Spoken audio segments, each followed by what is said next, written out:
Great to have you all here, and I'm sure we're going to get a number of others still to join us soon.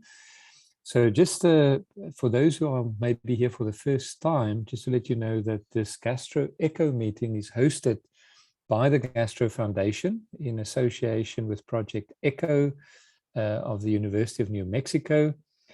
The sessions are held weekly, every Wednesday afternoon. The patient blood management element, as I said, is once a month, but there are many other interesting sessions on the other days. And I can just say that we so far have 69 registrations for today. Not everybody here yet. From 13 countries. We've got people registered from Cameroon, Ethiopia, Ghana, Kenya, Mozambique, Nigeria, Namibia, Sudan, Uganda, the UK, Zambia, Zimbabwe, and South Africa. So welcome to all of you. It's great to have you here. I would just like to remind you to use the chat box for any questions. We will certainly make time for questions at the end. And without further ado, it is my great pleasure to introduce our speaker for today, someone who in many ways is one of the fathers of patient blood management in South Africa.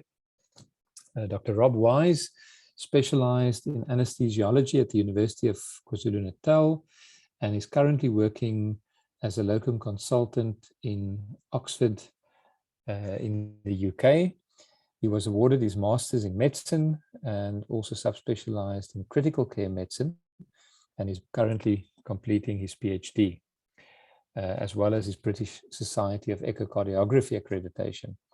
He has served as president of the KZN branch of the Critical Care Society of South Africa, as a member of the South African Perioperative Research Group, the Critical Care Society Research and Education Committee, and he also works on the Clinical Trials Working Group of the World Society of Abdominal Compartment. He has special interests, and that's why he's here today, in patient blood management, rational blood product use, but also data collection and systems management, resource allocation, and innovation in resource-poor areas. He's been very involved with teaching and training in rational appropriate blood use for the last 7 years, and he's the man behind the Saving Blood, Saving Lives project, which has won many awards nationally and internationally. And he was also recently the lead author for both the South African Critical Care Patient Blood Management Guidelines and the South African Perioperative Patient Blood Management Guidelines. So we really have somebody here that's got the heart and the passion for patient blood management. And Rob, thank you for making the time to be with us. Great. Look forward to your talk. And I'm very excited to see some other people with experience with PBM in the audience today. It's like Prof. Hardcastle and others. So we look forward to your comments and your thoughts. Thanks, Rob. Over to you. Thanks very much. I'm just going to share my screen now. And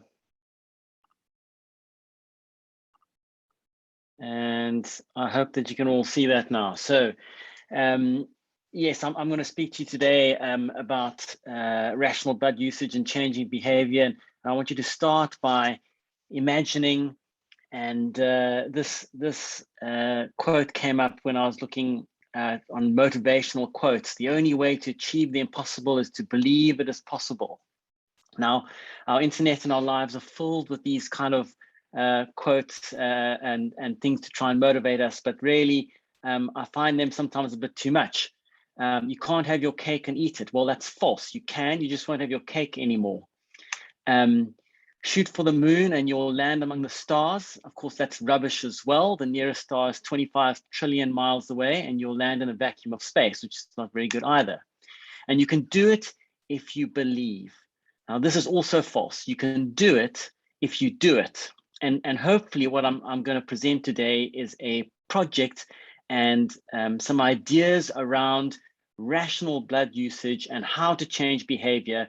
And it's a practical presentation about a project that works, saving blood, saving lives. And And it's not filled with quaint motivational quotes, but hopefully there's some practical advice that you can take away.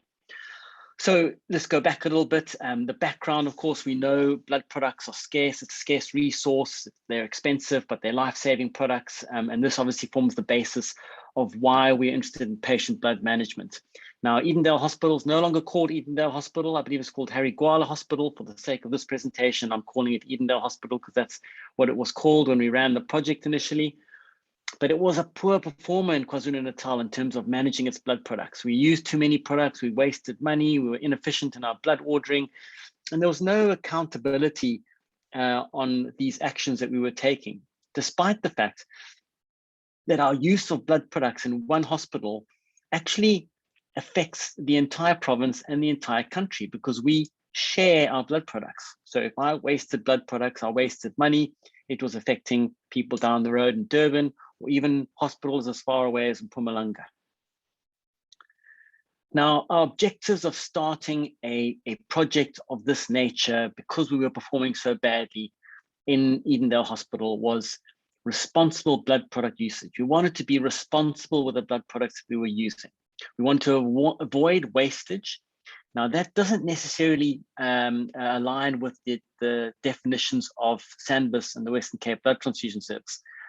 We're not talking about wastage in terms of blood products that are ordered and not used. We're talking about giving blood products unnecessarily to patients who don't need them. So we want to avoid giving blood products unnecessarily and decrease our product usage for patients who didn't need blood products. And then, of course, a knock-on effect of all of this would be to reduce expenditure in the hospital. So what did we do? Well, there were 4 steps. And it all revolved around revitalizing our hospital transfusion committee. And ideally, we should be changing the name of these committees now. We should be calling them patient blood management committees. But anyway, I think they're probably still called hospital transfusion committees.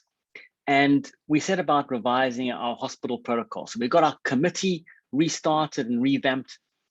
We got our hospital protocol realigned with the evidence. And nowadays, actually, we're in a good position to do that. Any hospital in South Africa can do that. There are patient blood management guidelines out there now. Sure, they pertain particularly to perioperative medicine and to critical care, but the principles and the evidence is the same across the board for all disciplines. So you can easily take those guidelines and adjust them for your use of your hospital protocol. We improved our communication. We highlighted the fact that we were not doing well as a hospital in terms of our blood product usage. And we started to improve our communication. We discussed and we let the whole hospital know what our plans were, how we were going to try and achieve the goals we set out. And then we started feeding back that information as well once we started the project.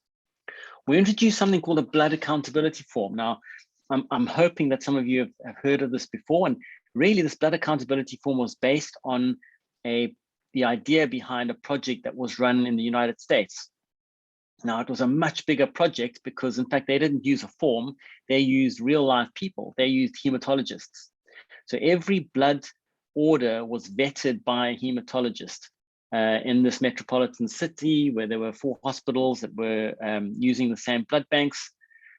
You can imagine that that's not really possible. I know a few years ago, I think there was 1 hematologist in KwaZulu-Natal for an entire area, which had dozens of hospitals in it. So, using hematologists for this is not a possibility in South Africa. But we made an assumption that doctors and healthcare professionals wanted to do the right thing in terms of blood product utilization. They just didn't always know what it was. So the form was there to help. But the form also enabled us to do ongoing audit and clinical governance and to reflect on how these blood products were being used, and then to go back and re-educate and try and change behavior. Now, Edendale Hospital had some special features at the time. It had an on-site blood bank, which was helpful, not necessarily essential for the running of this project, but it's helpful. And we had contribution and buy-in from all the healthcare head clinical units. Now, that is a really important step. If you're planning on a patient blood management program in your hospital, you need to get buy-in from all the head clinical units. You need to get every department on board. That includes pharmacy and includes management. You need to get them involved in the writing of the protocol. You need to get them involved in the communication. And you need to introduce accountability that as a team, you're going to try and tackle this problem. It's not something which is going to be from the top down. It really is a team effort. So changing behavior became a key step in trying to make this project successful. And like most things in medicine, it really is key. Changing behavior is not an easy thing, by the way. And doctors and nurses and healthcare professionals around the world, I believe, are probably the same. They have the same human nature, and that's generally to resist change. So there were some important principles that we set out to try and achieve. And these were 4 of them, and I'm just going to go into a little bit more detail on these 4 because I like these 4. And these 4 are taken from a chap called Daniel Pink, who you might have heard of before. He's written some best-selling books. Most well-known is a book called Drive. And he looks at how to motivate people, what drives people, what gets people moving. So the first point is attention. And really, you need to earn people's attention by talking about something that matters. Not just matters to you, but matters to them. So finding that key element in the area which you want to change that is going to be pertinent to the people that are going to be able to bring it about is important. Now, earning that attention through reward is probably a better approach as opposed to punishment. If you punish something, you get less of the behavior you want. Sometimes, but sometimes not. And I think reward is a better way of doing it. So getting people alongside the project, getting them involved, getting them to have some kind of ownership is really important. So that's the first point, attention. You need to get people's attention. And of course, blood is an easy one. Blood products are an easy one to get people's attention for because we need it. It's life-saving, and without it, patients die. So it should be a really easy one. The next one is not just telling people what to do, but showing them the way. Now, this is an example of this principle taken from Daniel Pink. And he was given the challenge of trying to avoid or stop people bumping into each other while they were looking at their mobile phones and walking on the pavements. Now, I don't know if any of you have the same problems that we have over here in the UK, but people walk around these days looking at their screens. They don't even see the pedestrians coming towards them, and they are bumping into each other. Now, this is a problem that was encountered in a particular city in the United States, and Daniel Pink was called in to try and solve this problem. And he went down and initially tried to solve it by creating lanes. Now, in fact, this is a picture, I think, taken from somewhere in Birmingham or Manchester, where they actually did introduce a mobile phone lane and a non-mobile phone lane. And this is what Daniel Pink tried. So divide the pavement, or sidewalk as they call it in the United States, into 2 lanes, a fast lane and a slow lane. And he got some marshals with some yellow jackets on to direct people with phones into one lane. And if you weren't using a phone, you got directed into the other faster lane. What happened? Chaos. Nobody listened. Nobody wanted to be told where to walk. So after half an hour of trying that, it was a complete failure. He told his marshals to take their jackets off and to take out their mobile phones and to walk up and down in the phone lane, looking at their mobile phones.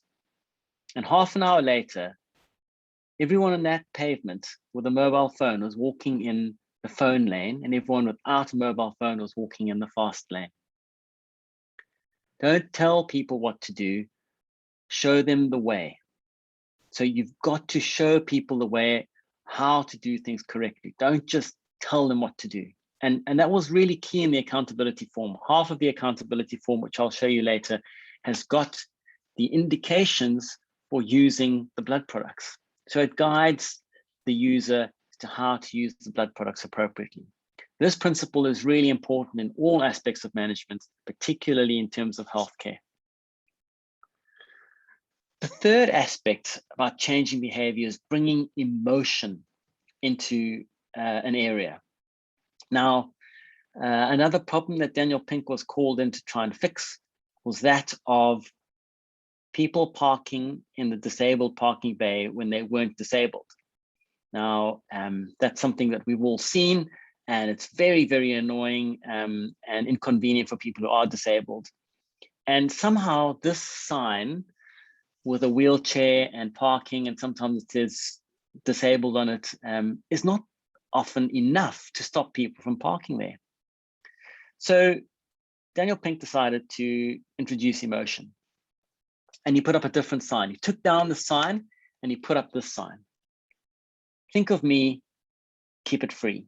Now there's some psychology behind that as well, because our minds like rhyme and we respond better to rhyming words, by the way. But there was a man there, made it personal. There was a face. And interestingly enough, when he introduced this sign compared to the other sign, people who weren't disabled stopped parking in that bay almost instantaneously. He took the sign down after a few days. And within 2 hours, with the old sign up again, people who weren't disabled were parking in the bay again. Amazing. So give what the area that you want to change, give it emotion. Don't shy away from emotion. It's a very powerful force that can be used to your advantage. Saving blood, saving lives. It deliberately wasn't called saving blood, saving money. It's called saving blood, saving lives, because that's what interests us as healthcare professionals. The last is giving people a reason why. And often this is the area in life where we fall short as human beings. We get told to do something, but we don't get told the reason why we need to do it. Now, I don't know if any of you have been in an airplane recently. COVID stopped that, but I'm sure you can remember that when you fly, there's a safety briefing from the flight attendants.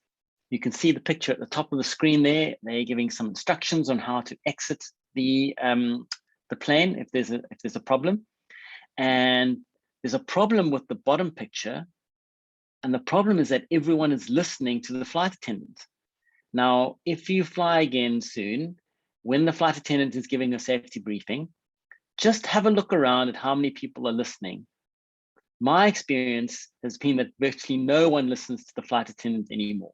Now, this was an issue that that Daniel Pink was called into to try and fix. How do you get people to listen to the flight attendant's safety briefing? So they tried various things. They took in a group of volunteers into a flight simulator. They did a standard safety briefing, and then they filled the cabin with smoke, and people had to try and find their exits. And of course, people didn't perform very well. In fact, some people would have died probably as a result of their inaction.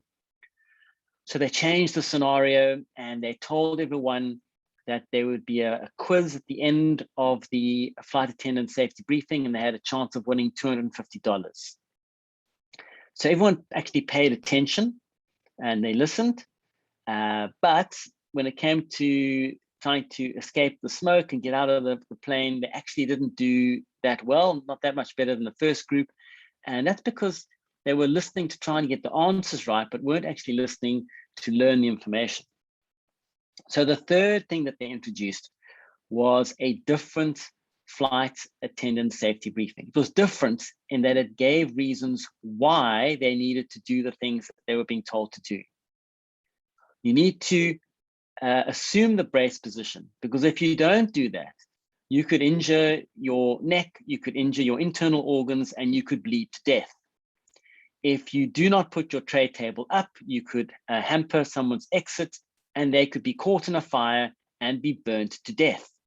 If you fail to listen to the safety briefing, you have a 40% higher chance of being caught in a burning plane and dying. And these were the reasons why you had to listen. And surprise, surprise, when the cabin filled with smoke, the people in the plane performed so much better and would have all got out in the case of a real emergency.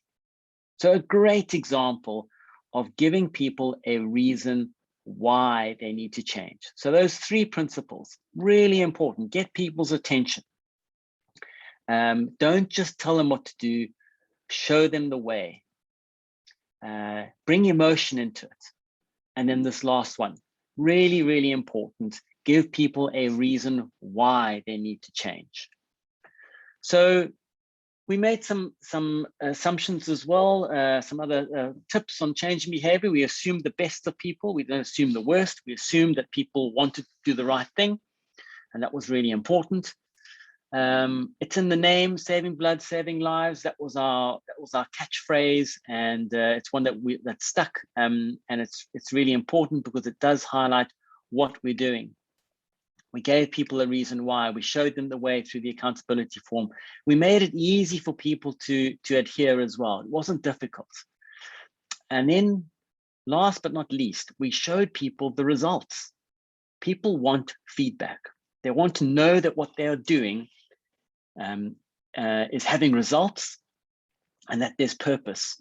Purpose is something which is really important to motivating and keeping people motivated. So showing people the results is vital. So clinical governance was really important in this whole process as well. So every month our hospital transfusion committee would meet.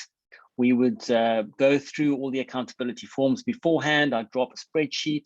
We'd discuss the areas where there were weaknesses, where blood products had been used incorrectly. Those forms would go back through the representatives on the hospital transfusion committee, and there would be one-on-one interactions with the people that had ordered those blood products to try and re-educate. Remember, we assumed that people wanted to do the right thing. They just didn't know what it was. So re-education, re-education, re-education. And over months, we found that things started to change and we started to get results. So the system. So we have to complete the accountability form to order blood in the hospital. The accountability form had to accompany the SANBIS blood request form. Of course, there were exceptional indications, but these would need a consultant approval. And we know that the hospitals in South Africa are often struggling. It's a struggling, pressured system, mostly reliant on junior doctors. So this consultant approval gave the juniors confidence that they were doing the right thing. We had a blood bank on site, which was helpful as it acted as the gatekeeper system, and they could decline incomplete forms. Obviously, if there was an emergency request, they would not decline a request for blood, but they could be quite strict in making sure that accountability forms were there with every blood request.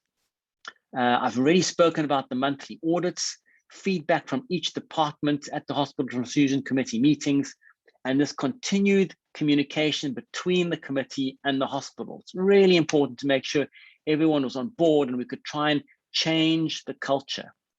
Now, hospital management support is vital here. I don't think that any patient blood management program will be successful unless it has support from hospital management. And there's the form. This is one of our older forms from April 2019. You can see that on the right-hand side are the indications for the blood product usage, and on the left, it starts off by looking at the doctor's names and details, and then goes into some more detail about what they're requesting. And of course, they could select why and sign it, date it, hand it in with their request form. So what did we manage to achieve? So there's lots that can be said for a project like this. And when we set off on this project, I think our initial goals, we hoped that we would be able to decrease our blood product usage by 15 to 20%. I think that was what we'd sort of identified as potentially being inappropriate use of our blood products. We looked at freeze-dried plasma, as that's the plasma product that was being used in KwaZulu-Natal, and we thought that we could probably reduce our freeze-dried plasma usage by about 10%.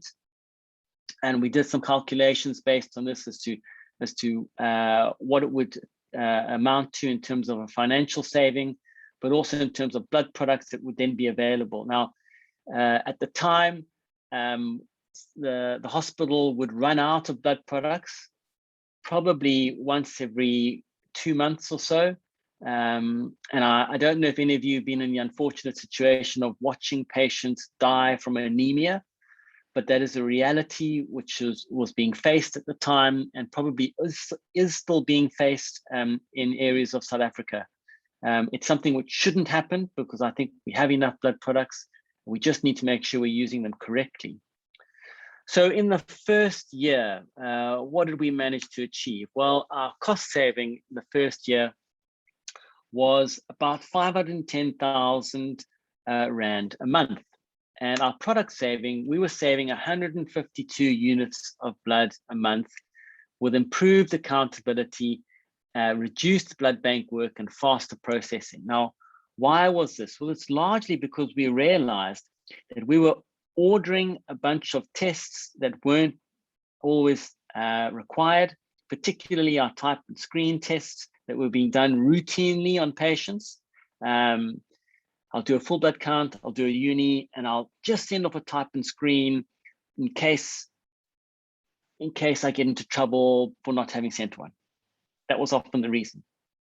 So we were very cautious about how we set about our type and screen testing. There had to be a valid reason, and with a blood bank on site, there often wasn't a need to do a type and screen test.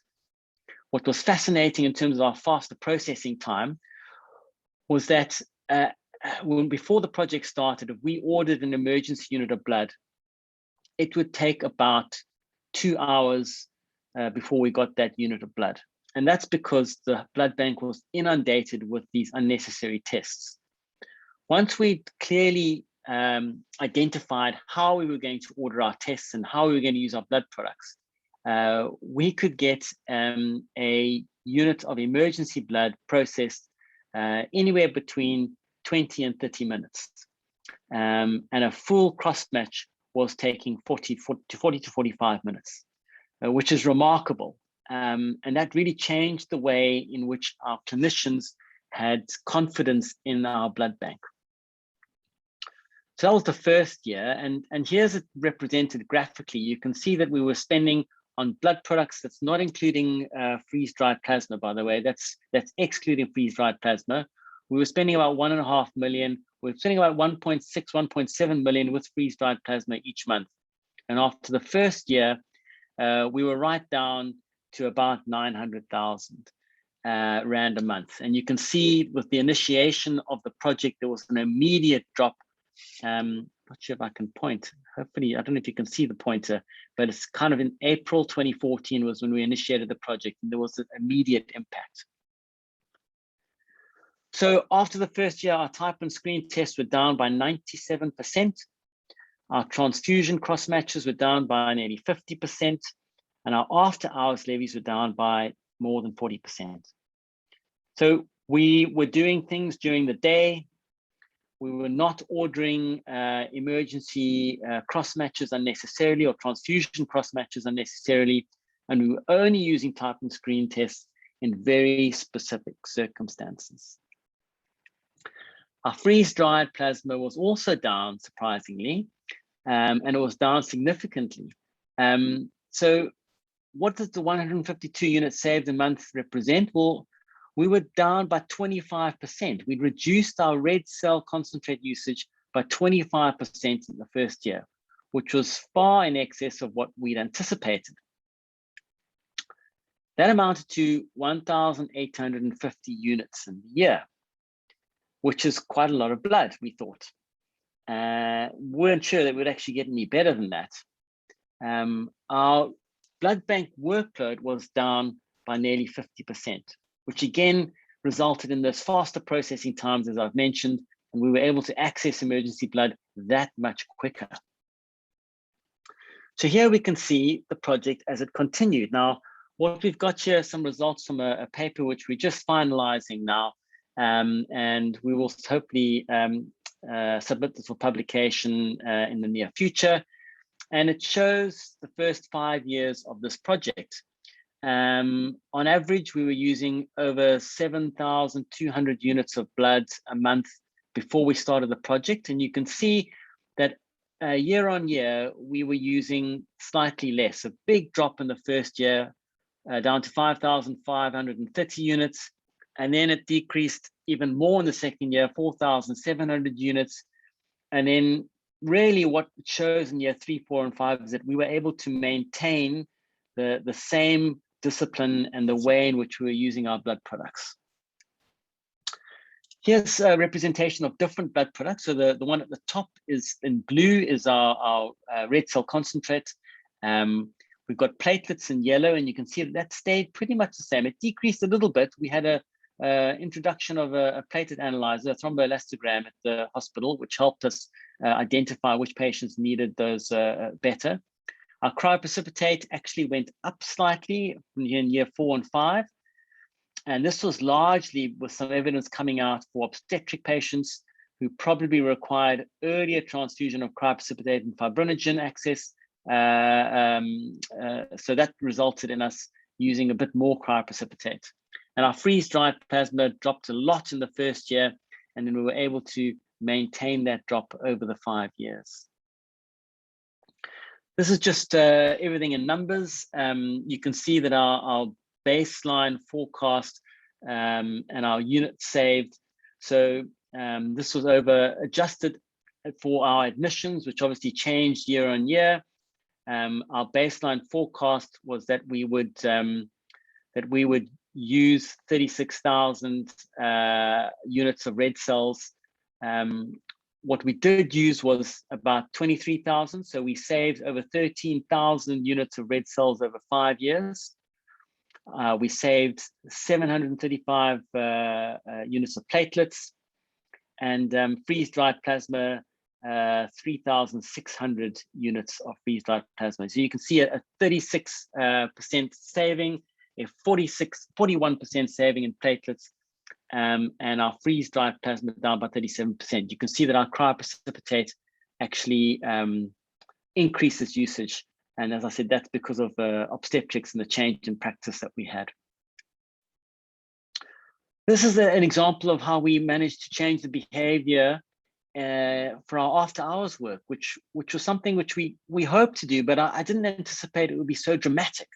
So the blue line there is our after hours levies, and you can see a massive reduction in our after hours levies in that first year, and that continued to drop significantly year 2 and year 3, maintained in year 4 and year 5. So people suddenly started realizing that they didn't have to do things after hours, they could do things during the day.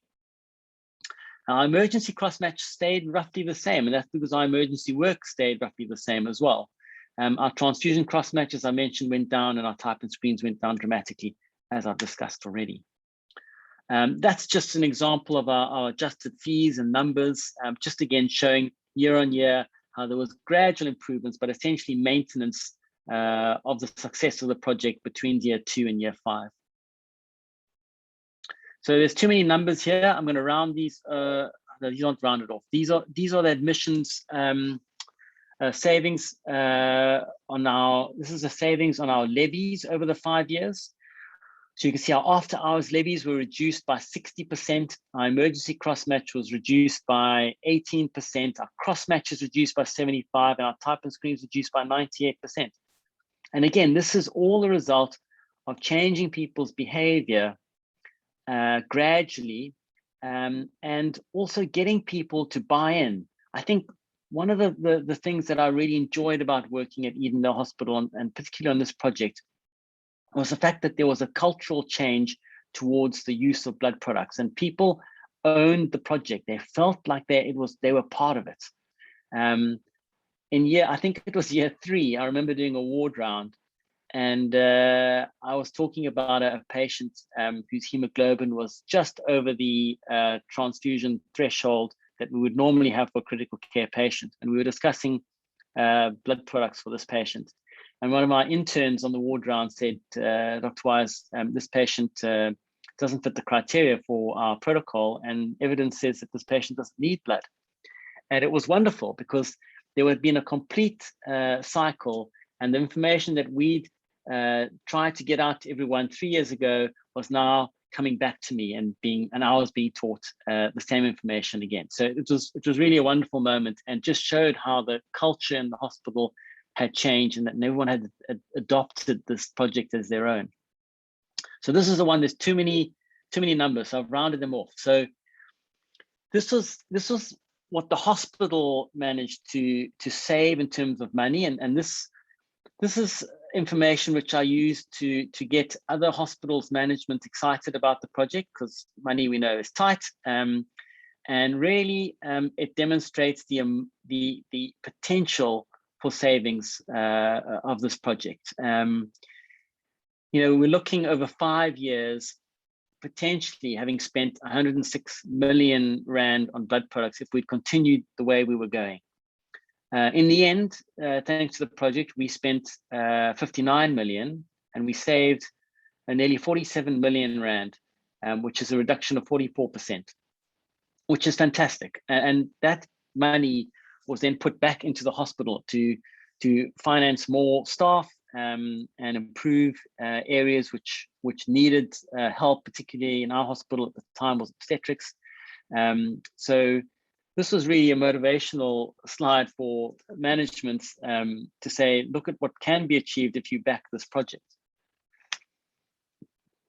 Now, one of the questions that I like to ask myself, since often I wasn't asked it, was what was the clinical impact? Now, really difficult to look at a clinical impact in a hospital where we're not using sophisticated data capturing and relying on sort of rough markers of outcomes. So we did look at a mortality rate across the hospital. Our admissions stayed roughly the same over the 5 years. And our mortality rate, as you can see there, if any, I mean, it stayed the same. If you want to be generous, you can say that it came down a bit, but it certainly didn't go up. And so our project, we felt, showed a degree of safety. There was not an increase in mortality. If anything, there was a slight decrease. Of course, there's lots of confounders, lots of limitations to just looking at a hospital mortality rate, but we don't actually have anything more than this. And the evidence which is out there to show that our practices were being safe and were in keeping with the evidence which has been published. Now, was it just Edendale, Harry Gwala Hospital, or can it be done at other hospitals? So Port Shepstone adopted this project and had a red cell concentrate reduction of 30% in their first year, with 32% financial savings. George Hospital in the Western Cape did the project as well. They reduced the red cells by 44% and a savings of 44%. Bertha in Johannesburg had a 25% reduction.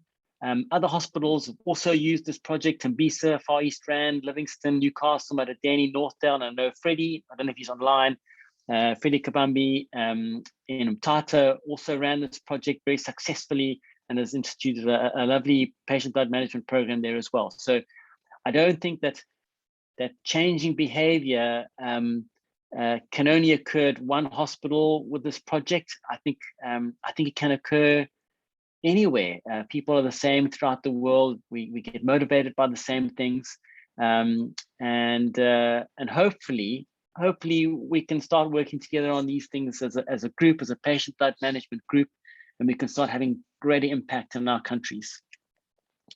So just a little bit of practical advice. If you're going to try and implement a project like this, when it comes to the planning, look at the evidence. Protocol development is really important. Get everyone involved. As I mentioned before, the medical manager of your hospital is key. Get consensus amongst the leaders in your hospital. Identify the leaders, identify the people with the loudest voices, and get them on board early. Make some objectives. Set out some objectives before you start, but keep flexible.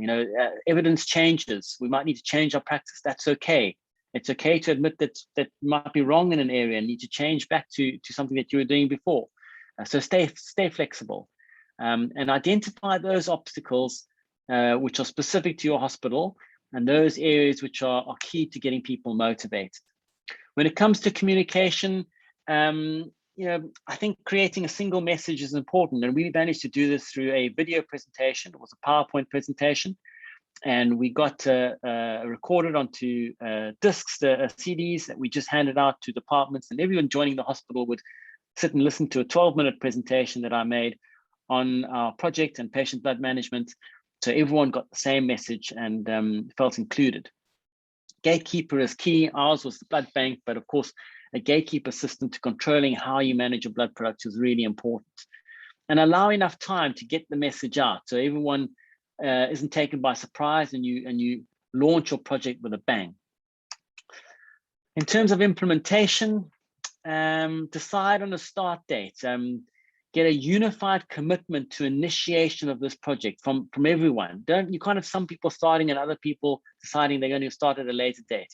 Get everyone involved and try and anticipate those problems before they happen. I think this is where good leadership really comes to the fore, being proactive as opposed to reactional to these issues.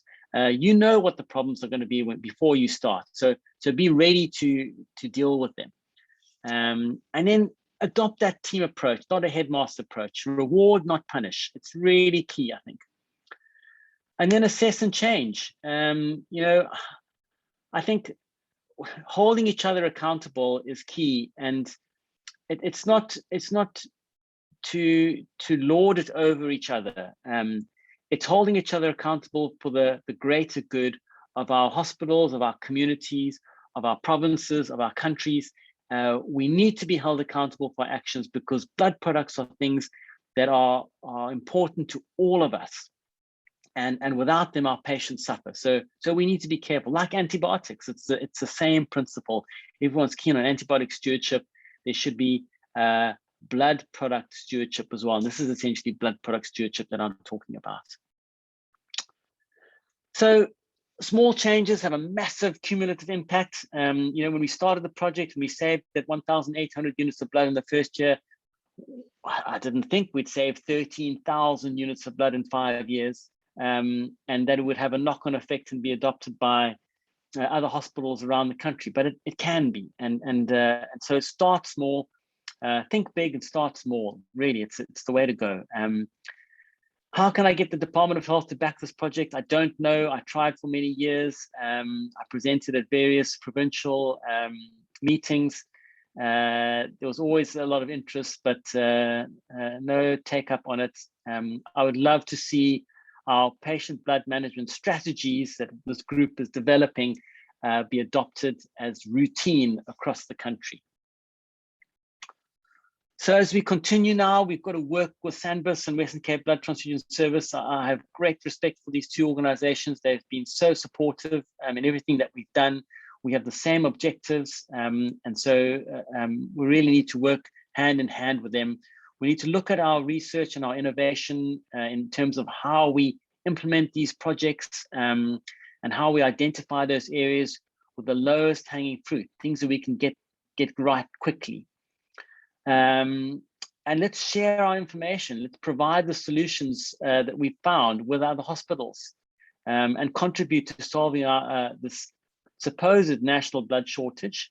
As I said, I'm not sure that it's so much of a shortage as just incorrect usage at this stage. I think we might have enough, but we need to be vigilant, and we need to be active in implementing our patient blood management strategies across the country. So in conclusion, I said I'd take 45 minutes. I'm bang on, I think, Vernon.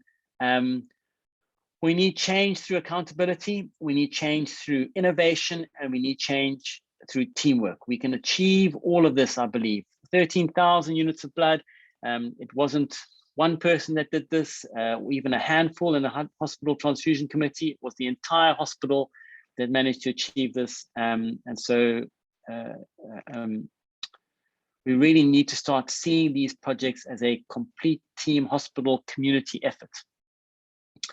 We managed to achieve all these things as well at no extra cost. Yes, there was time involved, but it doesn't cost money to make these simple changes. What do we need? We need more efficient ways of managing our blood systems. We need more blood available. We need to replicate those projects around the country which are already working. And we need to provide sustainable solutions for the future.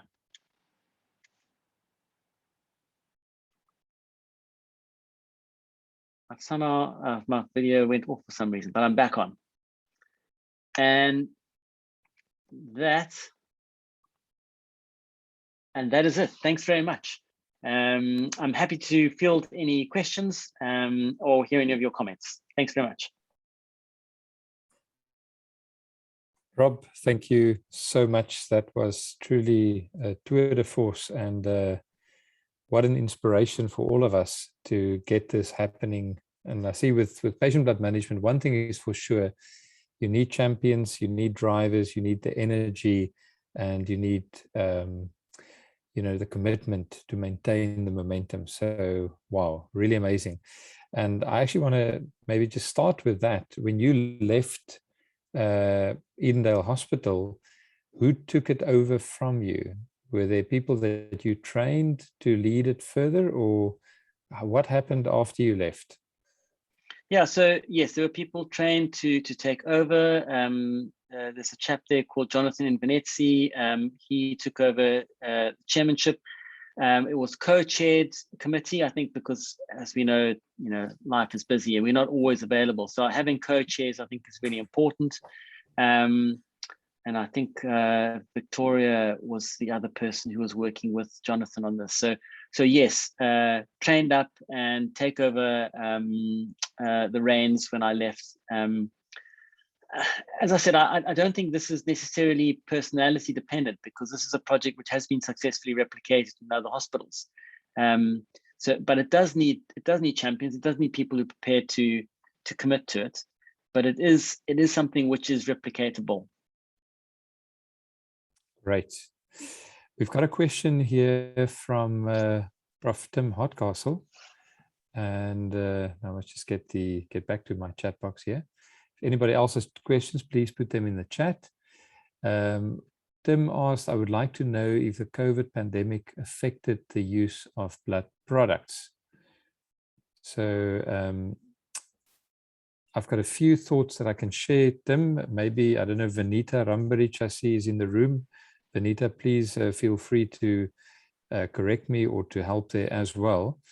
But what I can say is that we are busy. We are actually in the process of finalizing a manuscript exactly on that, the impact of COVID on blood utilization in South Africa, working with SANBES.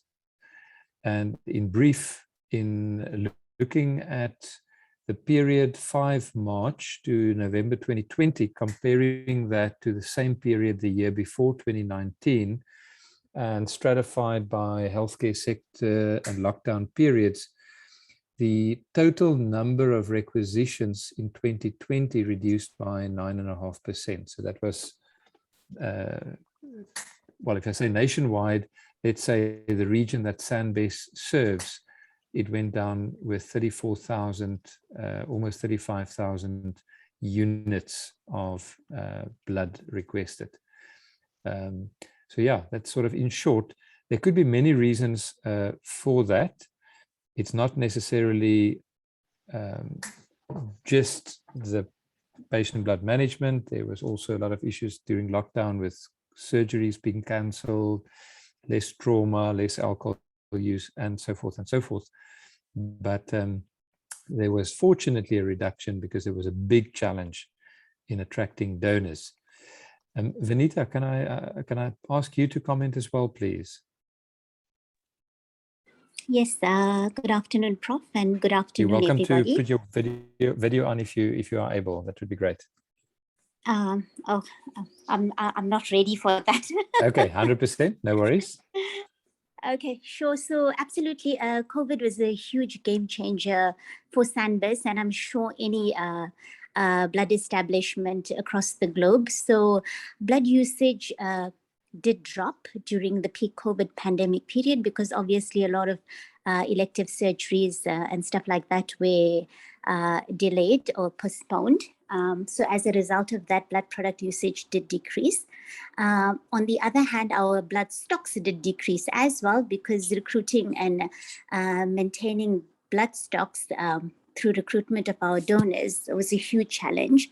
So we had reduced donors, reduced blood stocks, and at the same time, our blood usage was low. based on the pandemic. So that helped a huge amount. But as surgery and stuff started to resume and patients started going to hospitals and stuff like that, then the demand for blood began to increase. But at the same time, our stocks continued to suffer because recruitment of donors remained a problem. And at the moment, that is a problem we currently facing. Our blood stocks are extremely low. Demand for blood is starting to rise again, and there's a huge disconnect in terms of the amount of blood we have and the amount of blood that is being requested in our hospitals at the moment. I hope that answers the question. Anita, thanks. Tim, did you have any impressions on your side where you work? Maybe you can share with us some of your thoughts. So we've implemented for the past year or two, since I've taken over chairmanship of the Latuli Transfusion Committee, a modified version of, actually, let me put my camera on, there we go. We put on a modified version of Rob's form. And as a matter of fact, we're now at the point where we're incorporating those accountability questions into our electronic ordering. So we're converting blood ordering onto our electronic system. So when you want to order red cells, if it's between 8 in the morning and 6 in the evening, you can order the red cells and you just have to fill in the normal stuff. But it comes 6 o'clock in the evening, and it's going to therefore be an emergency order. Thing comes up and says, is this truly an emergency patient? Yes, no. Is this essential that the patient is going to be transfused tonight? Yes, no. If the answer is no to both, the message will flash back, please order in the morning. So it will, that's how we're trying to convert the accountability into practicality. We'll see how it goes. In my particular hospital, we're a quaternary facility, so a lot of our blood use is not something that we can curtail. You need so many units to prime the bypass so the cardiac guys can do their surgery. Unfortunately, sometimes their patients get cancelled. So one of the things unlike Rob's group, we found that doing type and screens actually saves us money rather than doing cross matches, particularly after hours. So after hours, if the patient comes in, their hemoglobin is greater than 10, they're going to theatre, the guys are not allowed to send a cross match because then the hospital gets billed for 2 units automatically. So they can send a type and screen, and then the anaesthetist can order blood if it's necessary. And again, we've got about a 40-minute turnaround, similar to Rob. So that's one way we've cut back on prices. The other thing we've instituted, because often blood gets called for in emergencies and sometimes doesn't get used, we changed the delivery system that they're supposed to deliver everything in the blood on returnable basis, cooler boxes, like they used to use routinely in the Western Cape. But in KZN, the blood used to often arrive in a brown paper bag, which of course would be wasted in the true definition of wastage if the patient either died or suddenly was found to actually not be as sick as necessary and need the blood. So, you know, that's the sort of implementations and practicalities that we've had. But as I say, a lot of our problems are that we're the only neurosurgery center, or at that stage, we've been the only center in the province. So most neuro patients, when they come in, have quite a high risk of bleeding from their sinuses and whatever when they have their craniotomy. So routinely, the neurosurgeons were transfusing or were cross-matching 2 units. By getting them to change that to a type and screen, if the HP is greater than 10, we've saved quite a bit already. So it's not going to be, what I'm trying to say is the mechanism may be different from facility to facility, but every facility has the ability to cut back on unnecessary transfusions. The other aspects of PBM, so in terms of elective patient preparation and iron and folate and, you know, all those things, that is very much a separate issue, which actually the blood transfusion committees, it's kind of outside of their terms of reference. Anyway, hope that helps. Well, Tim, that helps so much that I'm afraid we're going to invite you to speak next year at one of our meetings, if not at this one, at the National PBM meeting, because it sounds like you've got very important experience, as a matter of fact, in a quaternary facility that all of us can learn from. So I think start making notes. You're going to get an invitation. There's another, thank you for that, Tim, really great. There's another question here from Vanita to you, Rob. As part of the project at Edendale Hospital, were there active education initiatives implemented for doctors and nurses? And if so, who was responsible for the education? So the ordering of the blood products and prescribing of blood products was all done by the doctors. So in fact, education was predominantly focused on the medical staff, the doctors, and that was something which I took on initially, talking at departmental meetings, and then the continued education would take place at the departmental meetings by the Hospital Transfusion Committee representatives. So it was interesting because after a year or two, the whole idea about being responsible for blood products became part of the culture in the hospital, and you know, it wasn't a massive education drive which needed to take place. Once it was already set and in motion, people realized its importance. Just to comment on what Tim said, I think he really has highlighted some really important things, and that is, adjusting these solutions that we found in hospitals to suit the particular institutions in which we're working, and that's what he's done, which is ideal, and something which I've always at my training sessions for other hospitals always said is important. It needs to be tailored for the hospital and the challenges that you face. So it's really, really interesting to hear his insight into the quaternary challenges and what he's managed to do there. It's great. Wonderful. It's almost the top of the, well, let's say the middle of the hour, but the end of the session. So I just want to thank you very much, Rob, for sharing your expertise. And I think what makes patient blood management so amazing is that you've got all these different areas, the different pillars, pre-operative and intra-op, post-op, where different people can make a contribution. But I think you've also shown us that on the systems engineering side, the management side, the planning side, the bigger thinking, the bigger picture thinking side, all of those are important to make it work. It's not just one person trying to get one aspect solved. So this was really insightful and very practical. So that I really appreciated personally, and I'm sure many others did as well. So thank you for your time, and it's been great. I've heard stuff from you today that I have not heard before, so that was really wonderful. I also want to thank our ECHO University New Mexico and ECHO India teams for all your involvement and help and the technical support.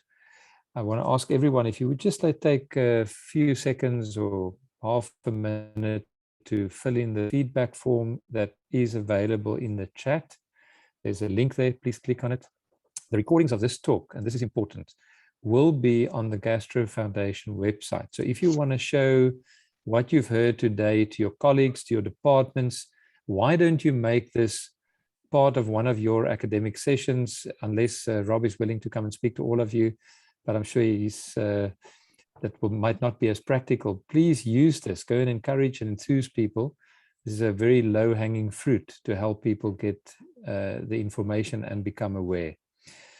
Then I'd like to thank the Gastro Foundation, in particular Cheryl and Karen, who helped to organize this afternoon's meeting, and also specifically Chris Kassianides, who is the man behind the scenes that does so many things for patient blood management and beyond. Thank you, Chris. It's really fantastic, again, to work with you. And it was his brainchild, really, to start this session, and the one who invited me to try and lead this process. And I appreciate that so much, Chris. Then our sponsors, Takeda, Asino, Amgen, Equity, Aspen, Adcock, Ingram, each of which have made their contribution in their own ways. And then finally, I'd just like to remind all of you about next week's session.